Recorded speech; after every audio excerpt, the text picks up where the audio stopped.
অবস্থাটা দেখো। আমার মন একদম হাসি মুখেও বলছি, বাট আমি কালকে রাত্রে অনেকটা কেঁদেছি। আজকে আমি আর কাঁদবো না, বিকজ আমার সাজায়া ঘর পুরো খালি হয়ে গেছে। দেখাই তোমাদের কি অবস্থা আমার বাড়ির। আমার সোফাটাও চলে গেছে, জাস্ট দেখলে তোমরা। আর আমার কফি টেবিলটা রেন্টো মজুর থেকে রেন্টে নেওয়া ছিল, রেন্টে নেওয়া ছিল, সেটাও চলে গেছে। বসার ঘরটা এখন ফাঁকা, বরের মাঠ। সিম্বার জন্য এখন দারুণ ব্যাপার। আমাদের কটা প্লাস্টিকের চেয়ার আছে, সেগুলো রেখে দেবো, মা বাবা যাতে বসে টিভিটা দেখতে পারে আপাতত 2 দিন। আর বাড়িটা আস্তে আস্তে খালি হয়ে যাচ্ছে। আর একটা জিনিস দেখাই, বুম্বারা কালকে আসবে। বুম্বাদের গাড়িতে আমি কিছু আমার গাছ পাঠিয়ে দেবো, সেগুলো প্যাকিং করছি, পরিষ্কার করছি। দেখো সব পথোজ, এখানে প্রচুর পথোজ আছে। এগুলো না লম্বা লম্বা, এখানে এরকম মনে হচ্ছে। আমার জবা গাছ, আমার এই spider plant, snake plant, fig, palm, এগুলো সব পরিষ্কার করছি। এই অবস্থা। এই যে আমার ফুলের গাছগুলো এখনো হয়নি, সেগুলো আমি আর মা করছি। আপাতত এই অবস্থা বাড়ির। লিভিং রুমটা এক্স্যাক্টলি এরকম দেখতে লাগছে, খালি খালি লাগছে, মন ভেঙে গেছে পুরো। যাই না, ভীষণই মন খারাপ লাগছে আমার। যখন বাড়িটা শিফট করেছিলাম তখন আমাদের ডিপ ক্লিনিং করে দেওয়া হয়নি। আমি আর রাহুল 3 দিন অফিস থেকে ছুটি নিয়ে সব আরবান কোম্পানির ইলেকট্রিশিয়ান, প্লাম্বার, কার্পেন্টার বুক করে সারা দিন ধরে আমরা এখানে কাজ করাতাম। আর নিজেরা অফিসে কাজ করতাম না, ঝাড় দিয়ে মুছতাম। প্রত্যেকটা জিনিস আমরা মুছেছিলাম, কারণ এখানে যখন প্রথম বাড়িতে আসি, এই বাড়ির ইউটিলিটির ওপরে মানে যে বক্সটা করা আছে, যে শেলফটা করা আছে, ওর ওপর 3টে পায়রা থাকতো। তো তাদের তো তাড়াতে পারছি না, ডিম পেড়েছে কী করে তাদের তাড়াবো, তাদের রেখে পরিষ্কার করেছিলাম। সো তাই না, এখন বাড়িটা দেখতে লাগছে এরকম। বাইরে আমাদের যেসব এক্সট্রা গাছ ছিল সেগুলোকে আমি তুলে দিয়েছি, প্লাস অনেক গাছ আর মাটি আমি ফেলেও দিয়েছি। সোফার জায়গায় এখন আমি এরকমভাবে বসে কাজ করছি। ওখানে মা গল্প করছে দিদির সাথে। অ্যান্ড তোমাদের বোধহয় দেখায়নি, আগের ব্লগে বোধহয় দেখিয়েছি। এই স্ট্রলিটা কিনেছি আমি, যাতে আমাদের ইজি মুভমেন্ট করতে হয়। এটা মানে হাতে হাতে করে, কারোর কোমরে যাতে ব্যথা না লাগে, একটার উপর একটা করে স্ট্যাক করে 150 কেজিস অব্দিটা নিতে পারে। এটা আমি কিনেছি ফর ইজি মুভমেন্ট আর কি, কনভিনিয়েন্সের জন্য। আর কুশনগুলো দেখো লাভারিসের মতন মাটিতে পড়ে আছে, বিকজ এদের বসার জায়গাটা চলে গেছে। আর আমার ছেলে ওখানে, ওই যে তার বাবা পুনে গেছে আজকে, তার দুঃখে ওইখানে ঘুমাচ্ছে দিদার পাশে। এতক্ষণ দিদার সাথেই ঘুরছিল। আমি একটু টিভি চালিয়ে একটু ব্লগ দেখছি, এখনও শুরু করিনি, জাস্ট চালালাম। আর এই পরিষ্কার টরিষ্কার করবো। ওরে বাবা, নিজের বাড়ি আর একটা DIY হবে না, হতে পারে না। ক্রেডিট হচ্ছে, ইন্সপিরেশন হচ্ছে স্বর্ণদ্যুতির ফ্রম ইয়োর অ্যাভারেজ বক্স। ওকে থেকে একটু শিখলাম যে নিজের হাতে কিছু বানিয়ে নিয়ে যায় নিজের বাড়ির জন্যে, এবং সেই জন্যে এই ব্রাউন ফ্রেমড মিররটাকে হোয়াইট ফ্রেম পেন্ট করে নিয়ে যাচ্ছি। And I really hope you like it. কেমন হলো জানিও। আমাদের এখনও গুছানো হয়ে যাচ্ছে। এই যে এখন বাজে 4:45 সন্ধ্যে। এখন হচ্ছে কিচেনের প্যান্ট্রি পরিষ্কার। আর প্রচুর জিনিস মা লেগে যাচ্ছে যে এত জিনিস কিনেছিস, ইউজ করিসনি এতদিন ধরে। এই জন্য মাকে নিয়ে এসেছি, যাতে পরের বার যখন কিচেন গোছানো হবে তখন মা দেখে নেবে। এই যে ময়দা পেয়েছি, একটা 1 কেজির ময়দা। এটা কি নতুন কেনা হয়েছে, এটা পুরোনোই? নাইটিটা রেখে দাও যেখান থেকে নিয়েছো, আমি কিন্তু আর বলবো না। যাও রেখে দাও, যাও যাও রেখে দাও, দাও ওটা আমায় দাও, যাও। দুষ্টুমি করার নামে নেই তোমার, সারাক্ষণ দুষ্টুমি। যাও যাও। 8 বছরের সংসার, 8 বছরের সংসার, এই যেসব প্যাক হয়ে গেছে জামা কাপড়, প্রচুর প্রচুর প্রচুর অফিসে কাজ করতে করতে এগুলো চলছে। বাসন এখনো তোলা হয়নি, আর একদিন হাতে আছে, দ্যাটস ইট। কালকে আমরা বেরিয়ে ওই কার্টেন বক্সেস, সরি পেছনে প্রেসার কুকার বাজছে, কার্টেন বক্সেস নিয়ে আসতে হবে 4টে। আবার মা যাচ্ছে প্রেসার কুকার বন্ধ করতে। এত প্যাকিং মানে আমি ভাবতে পারিনি যে আমাদের বাড়িতে এত হাবজি গুবজি প্রচণ্ড ভুলভাল জিনিস আছে। আর মেকআপের জিনিস এই সেই, যদি আমি প্রচুর মেকআপ দিয়ে দিয়েছি, তাও ব্রাশেস এই সেই সব তো দেওয়া যায় না। আর জামা কাপড় মানে কেন দেওয়া যায় না এটা বলছি যে পরে তোমাকে আবার ওগুলো কিনতে হবে, তো না কিনে গুছিয়ে নিয়ে যাওয়াটা বেটার, তাই না বলো মা? তো সেই জন্যেই লাগবেই। আর আমরা প্রায় 4 জন বাড়ি থেকে যাচ্ছি, 5 জন। কি করে আমি আমার ছেলেকে বাদ দিই? যেই বলে 4 জন, সে উঠে নিজেকে চুলকোতে শুরু করে দিয়েছে। ওরও প্রচুর খেলনা, মানে তোমরা যারা আমাদের ফলো করো, মানে ভিডিওস ফলো করো, তারা জানো যে আমরা কোনো একটা জায়গায় আইকিয়া গেলে সিম্বার জন্য কেনা হয়, স্পার গেলে, লাইফস্টাইল গেলে, কোনো খেলনার দোকানে গেলে আগে রাহুল সিম্বার জন্য সফট টয় কেনে তারপরে আমরা বাড়ি আসি, মানে তারপরে কন্টিনিউ করি অন্য শপিং। আর রাহুলের প্রচণ্ড জামা কাপড় কেনার শখ, মানে দামি দামি জামা কাপড় বলছি না, মানে ও জুডিওতে গেলে 2-3টে জামা কাপড় কিনবেই। সস্তাতে কি বলতো, সস্তার একটা খুব বাজে জিনিস হচ্ছে অনেকগুলো জামা একসাথে হয়ে যায়। তো বাস সেই আর কি, চলো প্যাকিং প্রায় ডান, মনে হয় 90% ডান, কি বলো 95% ডান, শুধু কিচেনটা বাকি রয়েছে। কিচেনটা হয়ে গেলেই সব সেট হয়ে যাবে। কাল সকালে আমার ডাক্তারের অ্যাপয়েন্টমেন্ট আছে, ডাক্তারবাবুকে দেখিয়ে আসি, তারপরে এসে আবার প্যাকিং করবো। বুম্বারা আসবে, তাকে আমাদের নতুন বাড়িতে শিফটিং, মানে প্রচুর জিনিস আমরা নতুন বাড়িতে গিয়ে রেখে আসবো। এবং 2টো বেডরুম রেডি হয়ে গেছে, মানে কাবার্ডস অ্যান্ড ওদের হাইড্রোলিক যে বেডসগুলো আছে, সেগুলো বেড আছে, সেটা রেডি হয়ে গেছে। তার মধ্যে বেশিরভাগ জিনিসগুলো পুড়ে দিয়ে আসবো, বিকজ সানডে আমাদের অ্যাকচুয়াল মুভ করা। তো বাবারে, এই এক বিশাল ব্যাপার, অদ্ভুত ফিলিং। আমি একটা রেন্টাল বাড়িতে থাকতাম, আর রেন্টাল বাড়ির প্রতি আমার এরকম একটা ফিলিং হবে আমি কোনোদিন ভাবিনি। প্রচুর স্মৃতি, প্রচুর জিনিস এখানে ঘটেছে। হ্যালো এভরিওয়ান, কেমন আছো তোমরা? নিশ্চয়ই খুব ভালো আছো। আজকে হচ্ছে স্যাটারডে 24th of Feb, আজকে চন্দ্রিমার জন্মদিন। Happy birthday Chandu. আর আজকে হলো আমাদের শেষ রাত্রি ইন দিস হাউস। এখন দিনের বেলা, কিন্তু আমরা এখন যাচ্ছি আমার আগের দিন যে ইউএসজিটা করালাম সেটার আজকে রিপোর্ট দেখাতে হবে, এবং কনসালটেশন আছে ডাক্তারবাবুর সাথে।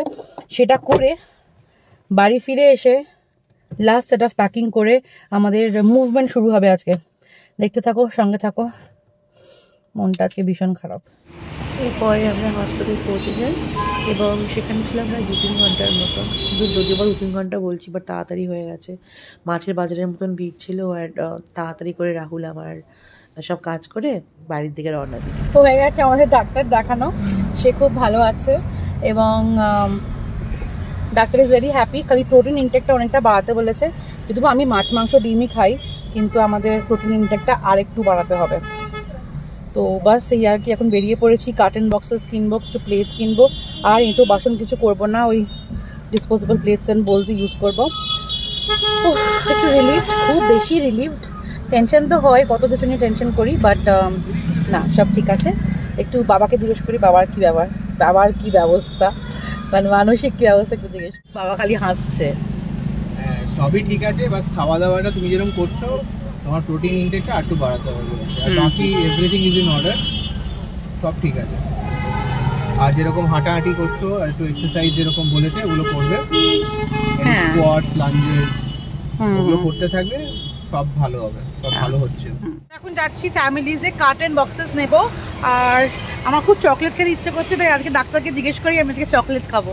So let's go. এবার হয়ে গেছে যে পেছনে বক্সেস, খালি বক্সেস। হ্যাঁ, এবার তো বাড়ি গিয়ে রান্নাঘরের জিনিস ঢুকবে। অ্যাকচুয়ালি আমার রান্নাঘরে মেজরিটি কাঁচের জিনিস, তো সেগুলোকে ভালো করে প্যাক করে নিয়ে যেতে হবে, তাই এগুলো নিলাম। আর আমরা ঠিক করে প্যাক করে ঢুকিয়ে রাখবো, কালকে যখন মুভার্স এন্ড প্যাকার্সরা আসবে ওরা প্যাক করবে রান্নাঘরের জিনিসটা। That's it. বাড়ি এসে গেছি, অ্যান্ড এসে এখন আমরা উচ্ছে আলু সেদ্ধ আর ভাত খাচ্ছি, অ্যান্ড যেটা আমার অসহ্য লাগে, জঘন্য লাগে, কিন্তু কি আর করা যাবে, খেতে হবে। রাহুলের খাওয়া হয়েও গেছে, কি করে খায় কে জানে। আমার খুব ভালো লাগে, আমার খুবই ভালো লাগে উচ্ছে আলু সেদ্ধ, আমার খুবই ভালো লাগে। আমি ছোটোবেলাও খুব খেতাম।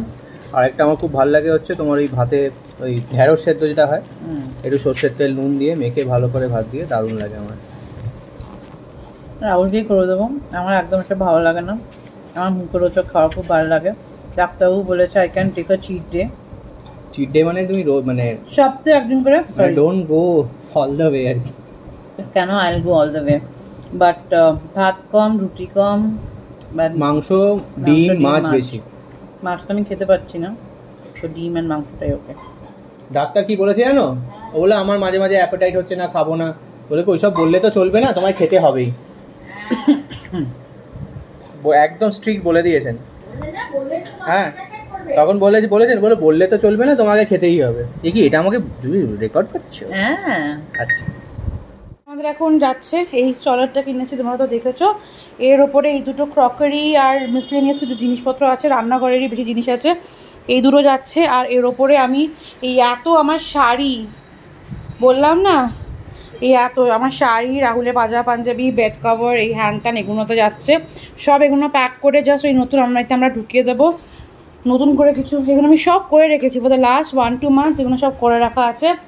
এইখানে আমার সব আছে, এখানে হচ্ছে মিসলেনিয়াস রান্নাঘরের জিনিস, ওয়াশিং মেশিনের স্ট্যান্ড, আমাদের নতুন দুটো শ্যান্ডেলিয়ার, আরও প্রচুর জিনিস আছে যেগুলো কিনা যাবে। কিন্তু আজকে যাবে হচ্ছে, এটা যাবে না, এটা মিসলেনিয়াস জিনিসপত্র আছে বাড়ির। এই দুটো প্লাস্টিকের বক্স যাবে, রাহুলের খেলনা যাবে, শ্যান্ডেলিয়ার কালকে যাচ্ছে। আর ও মা এ কি, এই এই এই বাক্সটা কবে নিয়ে যাবো মা? এই মোজা চোরটায় কবে নিয়ে যাবো? নিয়ে চলে যাই, এটাকেও নিয়ে চলে যাই, রেখে দিয়ে আসি মোজা চোরটাকে। আমি ট্রলিটা কি কাজে দিচ্ছে, থু। এই যে আমাদের এখন লোডিং হচ্ছে, সবই আমরা লিখে নিয়েছি, অর্গানাইজ করে নিয়েছি, কার ভেতরে কী আছে। তুমি গাড়িটা দেখতে হবে তো পেছনে, সেটা হচ্ছে মেন ব্যাপার। হ্যাঁ সাবধানে, এই সব লোডিং হচ্ছে আর কি। আমার মনে হয় না এটা যাবে বলে, হ্যাঁ এটা পরেরটায় যাবে। ঠিক আছে, কোনো প্রবলেম নেই। আচ্ছা চলো। গাড়ি is looking somewhat like this. Rahul প্রচণ্ড হেভি হয়ে গেছে, কি বলো? উঠে পড়। গাড়ি মারাত্মক ভারী হয়ে গেছে, মানে মারাত্মক। তো আমরা আস্তে আস্তে যাবো এবং ওখানে গিয়ে দেখা হচ্ছে। প্রায় আমরা মানে অনেকটাই তুলেছি গাড়িতে, ক্রকারিগুলো প্রচণ্ড ভারী, তো তাই ক্রকারিগুলোকেই আর কি আগে আমরা গিয়ে রেখে আসছি। বাকি জামা কাপড়গুলোও আছে, প্রচুর শাড়ি, বেড কভার, বেডশিট এসব আছে, ওগুলো তুলেছি। বাকি তো কালকে আসছেই মুভার্স অ্যান্ড প্যাকার্সের অ্যাকচুয়ালি বেশি কিছু নেওয়ার নেই, ওদের নেওয়া আছে শুধু বক্সেস, যেগুলো আমারই প্যাকিং হয়ে গেছে। আর আছে হচ্ছে ফ্রিজ, ওয়াশিং মেশিন, মাইক্রোওয়েভ, টেলিভিশনটা কি তুমি নিয়ে যাবে? টেলিভিশন রাহুল নিয়ে যাবে। তো বাস এই কটাই জিনিস আছে, আর বাকি সব বক্সেস যাবে। সাইকেল আছে, দুটো সাইকেল আছে আমাদের। তো বাস এই আর কি। চলো ওই বাড়ি থেকে দেখা হচ্ছে। মুশকিলটা হলো ব্যাকগ্রাউন্ডে আওয়াজ হচ্ছে, ফ্ল্যাটে এসে গেছে কিন্তু লিফট চলছে না। এখানে ট্রান্সফর্মার বাস করেছিল, ওরা রিসেট করছে লিফটটাকে, এখনো পর্যন্ত আমার গাড়িতেই বসে আছে। মানে এরকমভাবে মুভ করতে হবে, এরকম মাথা ব্যথা হবে আমি ভাবিনি। Let's take one side at a time. কিছুক্ষণ অপেক্ষা করি। রাহুলের মাথা ধরে গেছে, বেচারা এখানে বসে আছে। কাল রাত্রি 12:30 একটায় ফিরেছে পুনে থেকে, ফিরার সকাল থেকেই আবার বেরিয়ে গেছে ডাক্তারের চেক আপ, তারপর এখানে চলছে, একটা পর একটা চলেই যাচ্ছে, থামার আর নামে নেই। এখনো লিফটটা এলো না, যে করছে কে জানে। এত জিনিসপত্র মানে গাড়িতে পুরো একদম পুরো লোড, একটা ট্রাকের যে সেই মাল তুলে দেয় না সব, 407। হ্যাঁ ওরকমই মনে হচ্ছে। আমার ডাস্টারটা আজকে 407 হয়ে গেছে, বিশাল, মানে একদম ফুল লোডেড কার একদম। আমি যখন গাড়ি চালাচ্ছি তখনই বুঝতে পারছি যে অনেক মাল আছে। যতক্ষণ উপরে যাচ্ছি শান্তি নেই। লিফটটা তত তাড়াতাড়ি করতে পারে। বাড়িতে পৌঁছে গেছি,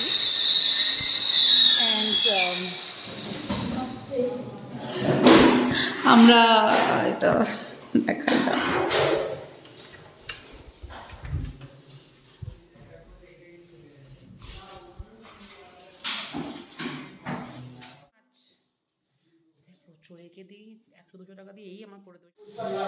আচ্ছা প্লিজ গুছিয়ে দিস রে, খুব সুবিধা হবে। আমি তোর মতন করেই গুছিয়ে দিস প্লিজ। অ্যান্ড এই দাদাগুলো আমাদের খুব হেল্প করছে। রাহুল বাইরে, বাড়ির অবস্থা এই, আমার অবস্থা এক্স্যাক্টলি এরকম। এখনও আমাদের প্যাকিং চলছে এই যে। অ্যান্ড পেছনে সিম্বা শুয়ে আছে নর্মাল অ্যাজ ইউজুয়াল, ওইখানে ওর একটা টাওয়েল লুকিয়ে রেখেছি বলে ওখানে শুয়ে আছে। এখানে বাক্স, এই যে মা এখানে বসে আছে বিকজ সোফা চলে গেছে, মা চেয়ারেই। এইখানে বাক্স, দাঁড়া আরও দেখা। গাড়ির বুটের ওটা খোলা আছে, হ্যাং কি বলে আমি জানি না। আমার পুরো বাড়ি কালকে ডাইনিং টেবিল, হ্যান ত্যান, ফ্রিজ সব চলে যাবে। আমাদের এইখানে অবস্থা। রিমা পুরো মুখে এখন ধুলে বসে আছে, কাজল ঘেটে গেছে। লাস্ট মোমেন্টে যেসব জিনিস আছে সেগুলো আমরা প্যাকিং করছি। রাহুলের আলমারিতে কিছু জিনিস আছে সেগুলো রাহুল নামাচ্ছে। এখন বাজে 12:20, আমরা এখনও প্যাকিং করছি। আমি কোথা থেকে স্ট্রেংথ বা এনার্জি পাচ্ছি আমি সত্যি জানি না। আমি সারাদিন, আমি সকালবেলা সেই যে উঠেছি, উঠে নার্সিংহোম গেছি, ওখানে 2-3 ঘন্টা গেছে, তারপরে বাড়ি এসেছি, খেয়েছি, খেয়ে বেরিয়ে গেছি। আই হ্যাভ নো আইডিয়া, মানে যেদিন এটা শেষ হবে সেদিন আমার পুরো মনে হবে যে মানে জোশে করে যাচ্ছি। বাট যেদিন আমি রেস্ট নেব অ্যাকচুয়ালি, মানে সোফায় বসে বা চেয়ারে বসে বা খাটে শুয়ে, সেই দিন একদম করে বেরোবে আর কি। বাট এগুলো করতে আমার খুব ভালো লাগে। আজকে ডাক্তারবাবুও বললেন যে তুমি অ্যাক্টিভ আছো, এই যে তুমি প্রেগনেন্সিতেও সব কিছু করছো, just keep on doing it. And এটা অনেক হেল্পফুল, কারণ আমার অন্য কোনো অ্যাক্টিভিটিস তো হয় না অফিসের কাজের ফাঁকে, আর বাকিটা পুরো লেজিনেসই কাটে। তো I am really happy that I am doing it. And of course তোমাদের ওয়েল উইশেস অ্যান্ড আমার বন্ধু বান্ধবদের সাপোর্ট তো আছেই, অ্যান্ড ডেফিনেটলি বুম্বাবু টায়রা তো আছেই, সবাই আছে। ওই যে রাহুল পেছনে এঘর থেকে ওঘর করছে, ওর লাস্ট মোমেন্টে কিছু প্যাকিং চলছে। আজকে আমি এটুকুই রাখছি ভিডিওটা, আই থিঙ্ক খুব একটা বড় হয়নি। বাট এই যে রাহুল এখনো প্যাকিং করে যাচ্ছে ওর জিনিসগুলো, জুতো ফুতোগুলো তোলা বাকি রয়েছে। তো চলো ওগুলো করি, আজকের জন্য এটুকুই থাক, এর থেকে আর বাড়াচ্ছি না, দেখলে তোমরা বোর হয়ে যাবে। আমি ময়ূরাক্ষী, তোমরা দেখছিলে balance on the go along with Rahul, Simba, মা, বাবা এন্ড এভরিওয়ান। ভালো থেকো, খুব ভালো থেকো, দেখা হচ্ছে নেক্সট ব্লগে। Bye bye, good night.